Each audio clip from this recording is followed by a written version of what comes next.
Hello, Internet. I'm Lady Catherine. And I'm Dan the Vagabond. And this is our intro video. We've decided to make this channel because we like to discuss things. We have a broad range of topics, and we need more opinions because it's just two of us. It's important to gain nuance by getting things out there, so we wanted to see what the wide world has to offer. And those diversity is of answers as well. So tell us a little bit about yourself, Catherine. Well, first and foremost, I guess, my chosen vocation is earth science. I'm very passionate about minerals and rocks and nature and the environment, pretty much in that order. Going along with that, while I'm like 75% science, I'm also like a good 25% sparkle. I love things that are sparkly and shiny. I'm also trying to learn everything I can about the ultimate pulled pork recipe. It's gone through many tasty iterations so far. I'm the taste tester. Yes, it's very helpful. And I guess I really do love nature, and so I have like 20 houseplants. I'm working on it, but almost every single one of them has a quartz crystal in some form or another in it. Being one of the most common minerals on the planet, it comes in a lot of forms, so I've got a lot of collecting to do. So Dan, what would you like the internet to know about you? Ooh, me? I'm an avid video gamer. I love my video games from the 64, the Nintendo, but I'm more into PC nowadays. I've played everything from shooters, RPGs, and strategy. If he finishes modding it in time to actually play it. And yes, I throw in a lot of mods. Lots. 50 plus usually. He's put more work into modding than I have put into some term projects. And she's put much into some of those. Yeah. I'm also just getting into D&D. Dungeons and Dragons, for you who don't know. It's a great place, great game, awesome. I love it. I'm hopelessly addicted, and I've just started. It's fantastic. What do you love the most about it? Like, why does it? It lets me embrace my inner asshole. Right. I get to put it into my characters, and I get to make other people's characters suffer with it. It lives on through them. Yeah, vicariously. You get to be who you really want to be.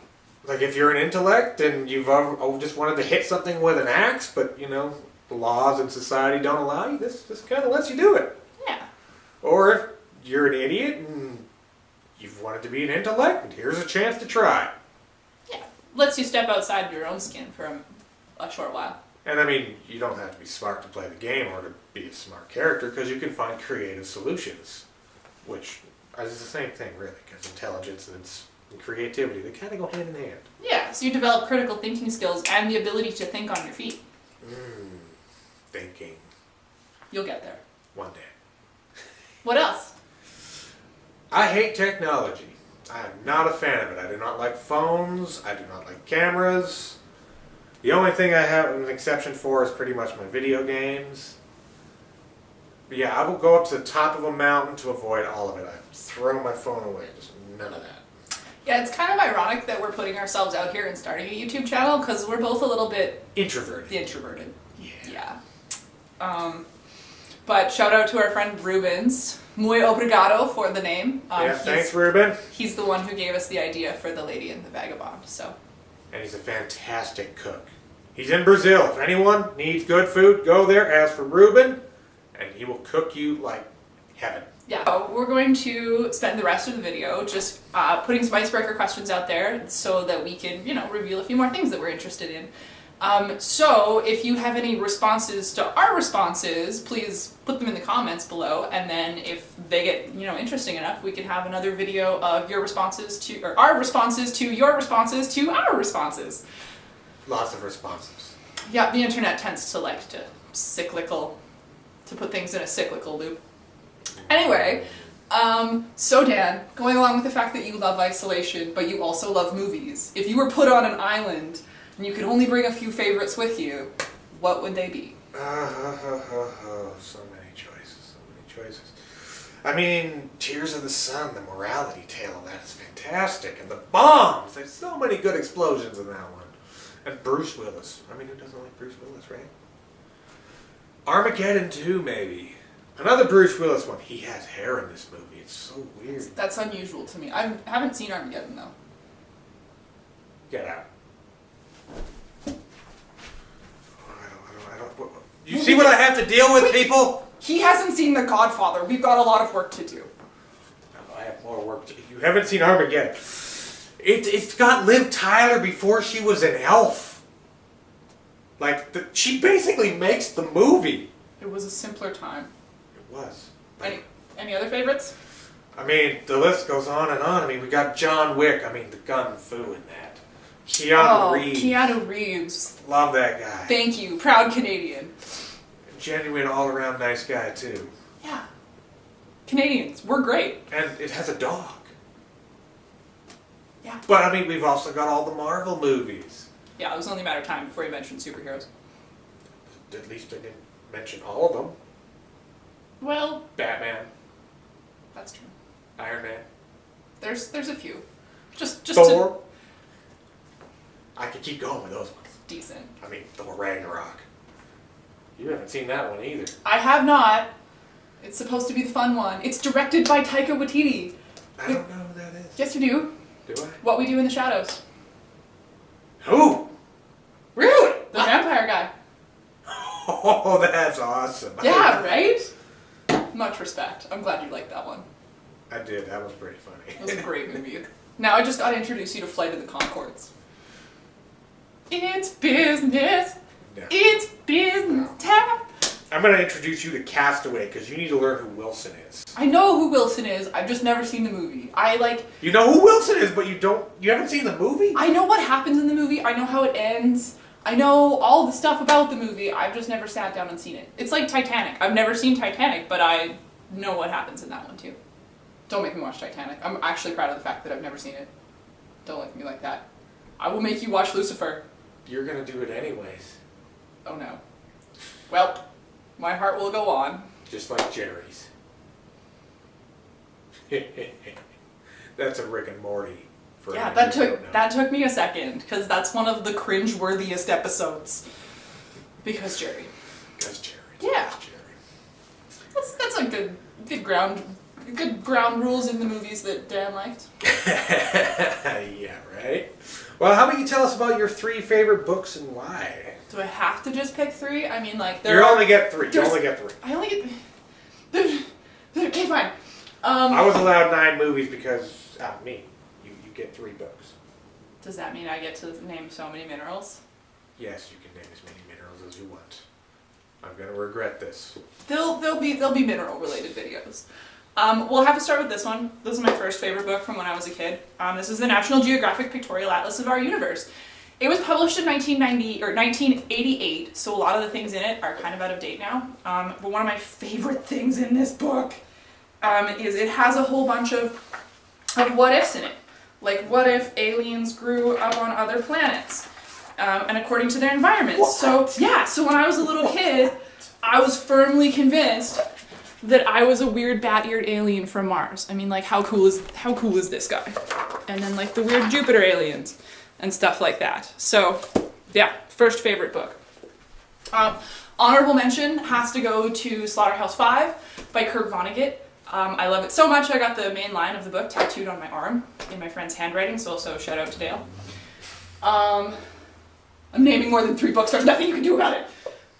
The Sabriel, Where's my lighter? also one of my first favorite books as a kid. It's a series about a girl who is a necromancer, and she gets this responsibility thrust upon her, and then there's a whole bunch of world building and stuff that goes on in the other books. And it has the best cat ever. Oh, the best kitty! Oh, the best kitty. I would love to get an all-white cat and name him Mogget, but I think it's also asking for trouble naming your pet after an all-powerful primordial being, but cats are basically all-powerful primordial beings anyway, so... I mean, they're assholes to begin with, so... Exactly. See what happens. And then the last one that I will mention is this book, Doomsday Men, which is a history of atomic physics and the discovery of the nuclear bomb. This is the book that I was reading when I got my cat, so I named her Trinity because her de facto birthday is July 16th, which is the day that the atomic age started, so. Yeah, she named her cat after a bomb. Yeah, not after the Matrix character or Ricky's daughter from Trailer Park Boys, but she embodies all 3, so it's pretty good. Yeah, she is very distracted. Is she ever? So what were Like, what were your first favorite video games? Ooh, I was a big N64 player. I like my GoldenEye. That was probably my number one. Oh, You put them in DK mode. It's like free headshots for days. yeah. It was my first 100 completion game. Really? I never completed that game because, like, old N64 games were hard. That one was easy. Well, I mean, the last 3 levels were not easy at all. Yeah, I was really young when I played it. But once you get 100% completion, you can choose the stats of all the enemies. That's pretty You sweet. can give them, 100% accuracy and 1 health. Oh, that would be scary. Or you can go the other way and you can unload every round you have and they will not go down. Oh, just make them all tanks. Yeah. The only thing though is like games such as GoldenEye haven't aged well because like before 2 joystick walking, what were we doing with our lives? Canes? I don't know. Yeah. What else? Probably Rise of the Black Dogs. What's that? That was a space tank game. You have like these hover space tanks. And you could also build stuff too. Like there was a building component to it, which was a little harder for some people. Yeah. But you just fly around and bang! Bang! Oh, did I destroy your whole tank platoon? Oh, I'm terribly sorry. Where's your next one? Explosions. Lots of explosions. Decent. Any other honorable mentions? Probably pod racing. Ooh, classic. I liked it. That's Also one of the classic. few games I could not beat. I mean, I could probably beat it now. But you get to those levels. Oh, the first rage quit. Yes, that was the first rage quit. I got to the level, Mhm. and it's like, okay, I can't beat this level. Why can't I beat this level? And then you find out like 10 years later, oh, there was a secret passage there, and you have to like go around this and do that. And it's like, I could have used that information like 10 years ago. Where were you, internet?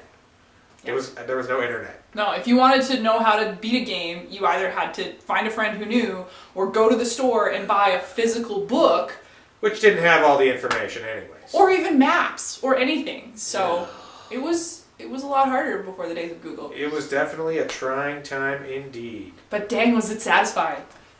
Sometimes. Sometimes. What's your favorite invention of the 20th century, Catherine? Ooh, well, given my previous answers, you might think that it's the nuclear bomb, I thought so. because it's a very fascinating piece of history and technology. And the start of a new age. Absolutely. But I would have to say that my favorite invention is the advancements that we've made in mass spectrometry technology. So that's the ability to take a sample and then put it in this apparatus, and then it sorts all the atoms inside by their charge to mass ratio. So it gives you very, very detailed information about exactly what the sample's made of. That's how we can do things like radiometric testing and figure out exactly how old the Earth is. How old is the Earth? 4.5 billion years. Yay, I'm old. Yes, the skincare routine is working though, so keep it up. Yeah, space dust. Carl Sagan wrote a book called Cosmos that was then made into a TV show that was then remade by Seth MacFarlane and Neil deGrasse Tyson recently. It has a whole bunch of animated sequences in it, and in the animated sequence where Dr. Patterson puts the zircon in the mass spectrometer and figures out how old the Earth is, I cry every time. Actually, I haven't seen that yet. Maybe I should put that on my list of things to watch. It's pretty good. That and Gladiator are the only 2 things that have ever made me cry, so it's worth it. I don't know, if you ever found the perfect pulled pork, I think you'd be in tears. Probably. Tears of joy. Yes. I had a bad relationship with my previous pulled pork sandwich, but that's a story for another video. Oh yeah, that's a big story. Oh my gosh. Well, Dan, if you could have a zoo and all your animal friends were there, extinct or not, what would you have? Raptor cavalry. I mean, I want raptors, okay? All of them. I want all the raptors. They're only on my team. I don't know if I want you to have that power, but I like the idea of Raptor Battle Squad. Right? I mean, they tried to do it in the movie. Try. Yeah, but I'll succeed. Alright. What else? Because I love my raptors. Aww, you killing machines belong together. Yes.